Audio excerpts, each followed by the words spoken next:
Olá, boa tarde. Agora você acompanha mais notícias do Brasil desta segunda-feira, dia 27 de março. Eu começo essa edição com uma novidade curiosa sobre a declaração do imposto de renda deste ano para aqueles que investem na Bolsa de Valores. Um dos perfis que, aliás, mais sofrem na hora de preencher o documento. Neste ano, a Receita isentou a obrigação de declarar quem fez operações de venda de baixo valor ou não teve lucro. Só que aí é que está. Essa simplificação beneficia menos pessoas do que aparenta. Tudo vai depender dos critérios que elas se enquadram. Até o ano passado, o contribuinte que tivesse qualquer valor aplicado na Bolsa de Valores, mercadorias futuros ou similares, era obrigado a declarar o imposto de renda, mesmo se tivesse tomado prejuízo ou apenas comprado ações no ano anterior. Agora, só vai precisar preencher a declaração quem vendeu mais de R$ 40 mil em venda variável ou que teve lucro de qualquer valor na venda. Se a soma das vendas, não do lucro, das ações ficar abaixo dos R$ 20 mil por mês e o investidor não fez day trade, que é aquela que comprou e vendeu papéis no mesmo dia, haverá isenção de imposto. Só que mesmo nesses casos, será necessário declarar os ativos e os resultados das operações, porque houve lucro no ano anterior. Na prática, beneficiará menos contribuintes do que os 500 mil iniciantes previstos.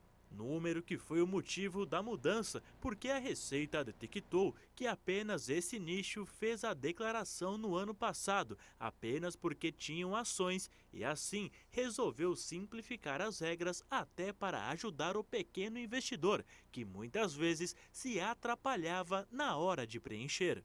Os demais critérios de obrigatoriedade para enviar a declaração são os seguintes: ganhou mais de R$ 28.559,70 de renda tributável no ano, sem salário, aposentadoria, aluguéis ou outras fontes tributáveis. Recebeu mais de R$ 40 mil isentos, não tributáveis ou tributados na fonte no ano, como indenização trabalhista ou rendimento de poupança. Teve ganho na venda de bens como casas e carros, entre outros. Era proprietário de bens de mais de R$ 300 mil. Passou a residir no Brasil em qualquer mês do último ano, permanecendo no país até o dia 31 de dezembro. Vendeu um imóvel e comprou outro no prazo de 180 dias. Caso se encaixe em algum desses casos, o contribuinte não deverá declarar apenas o estoque das ações do fim do ano anterior, na ficha Bens e Direitos. Também será necessário informar o resultado das operações, lucro ou prejuízo, na ficha Renda Variável, com os prejuízos preenchidos com sinal negativo, para que as perdas possam ser abatidas do imposto de renda nos anos seguintes.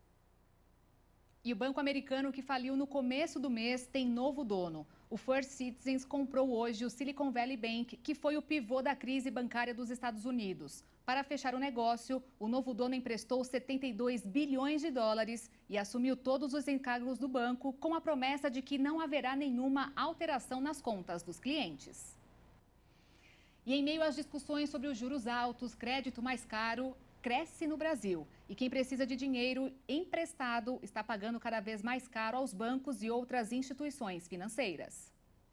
Quando o dinheiro que o brasileiro recebe não é suficiente para encerrar o mês, a alternativa sempre foi o socorro do cheque especial ou pendurar a conta no cartão de crédito. É fácil, sem burocracia, mas como a Selic não conta nessa hora e o que manda é a lei da oferta e da procura, com uma grande pitada de reserva contra a inadimplência, o saldo não será nada agradável para o cliente. Para o banco, não. Além de ser suficiente para cobrir os calotes, sobra bastante. No cheque especial, por exemplo, a taxa está um pouco mais de 130% ao ano. No final das contas, a dívida mais do que dobra. Quem pega R$ 1.000 paga 2.320. Se for no cartão de crédito, existem duas situações. Quem procura o credor logo que percebe que não vai poder quitar e negocia, pagará 182% a mais. Mas quem deixa rolar e entra no rotativo vai ser punido com uma prestação de 411%. A dívida mais do que quintuplica.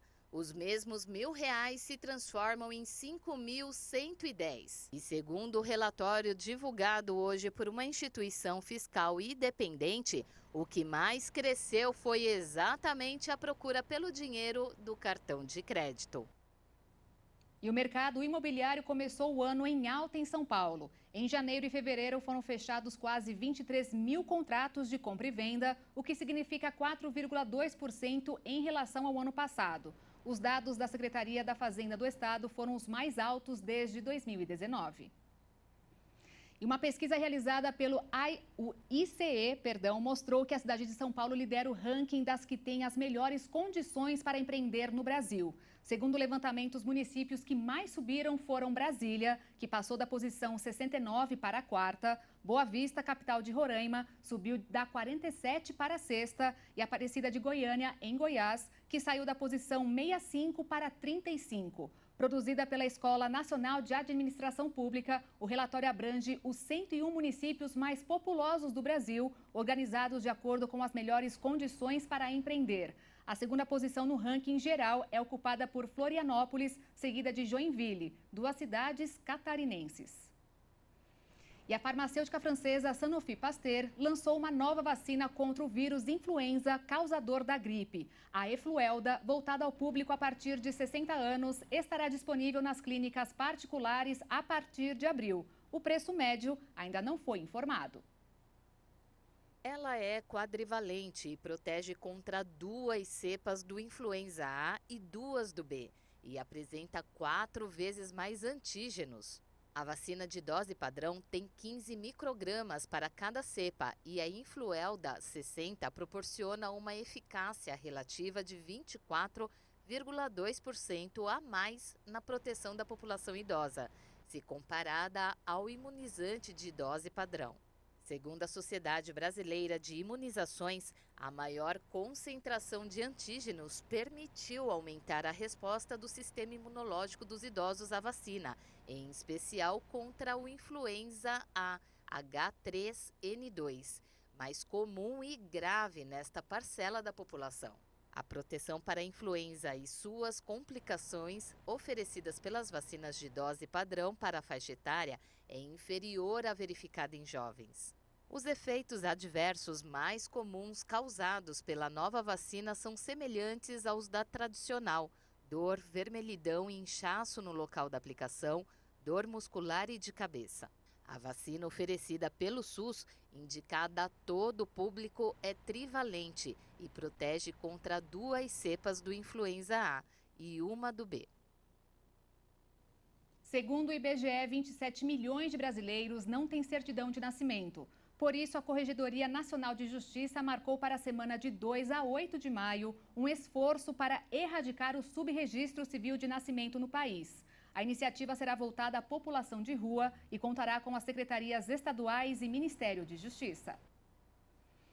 E para a gente encerrar, olha só que boa notícia que vem lá de Recife, em Pernambuco. Jardins filtrantes estão sendo responsáveis por despoluir aproximadamente 360 mil litros de água por dia do Riacho do Cavouco, que nascem dentro da Universidade Federal de Pernambuco e desaguam no rio Capibaribe. A tecnologia sustentável usa plantas aquáticas nativas e tanques de pedras para filtragem.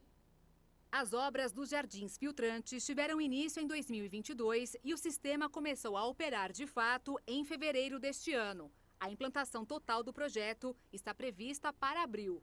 A tecnologia usada no projeto é baseada em recursos naturais, com uso basicamente de pedras, areia e plantas aquáticas por onde fluem as águas. A absorção dos nutrientes pelas raízes dos vegetais, associada à passagem da água suja por 5 tanques de pedras com diferentes substratos, resulta na remoção e detenção de resíduos sólidos como metais.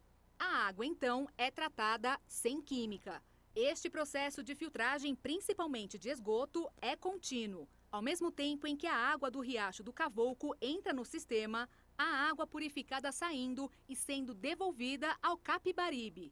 Para este tipo de projeto do Riacho do Cavouco, foram empregadas 7.500 mudas de 36 tipos de macrófitas aquáticas nativas da região, que foram selecionadas considerando a resistência ao clima local e ao paisagismo projetado para o Parque do Caiara. O projeto foi implantado pela Agência Recife para a Inovação e Estratégia, uma organização social de inovação sem fins lucrativos. Ao todo, a obra ocupa 7.000 metros quadrados, que corta o Parque do Caiara, na Iputinga, zona oeste da capital pernambucana. A execução foi possível devido à cooperação internacional com a City Nova, coordenada pelo Ministério da Ciência, Tecnologia e Inovação, que trabalha para que o modelo dos jardins filtrantes seja reproduzido em outras cidades brasileiras. O custo da obra foi de US$ 1.400.000, aproximadamente 7 milhões de reais, financiados pelo Fundo Global para o Meio Ambiente, mantido com doações de países industrializados e apoiado pela Organização das Nações Unidas. Segundo a Secretaria Municipal de Infraestrutura do Recife, os ganhos da iniciativa que despolui o riacho não têm geração de iodo nem faz uso de produtos químicos e tem baixo consumo de energia e carbono positivo. A Prefeitura vai estudar o caso para avaliar a ampliação do projeto na cidade. Por hora, já foram investidos R$500 mil na instalação de iluminação pública no local para atrair os visitantes ao parque público. E eu fico por aqui. Mais notícias você acompanha com a Juliana Dariva no Jornal das 18h30. E também às 10 da noite comigo e Alexandre Giaqueto no Jornal das 22h. Obrigada pela companhia e uma ótima segunda para você.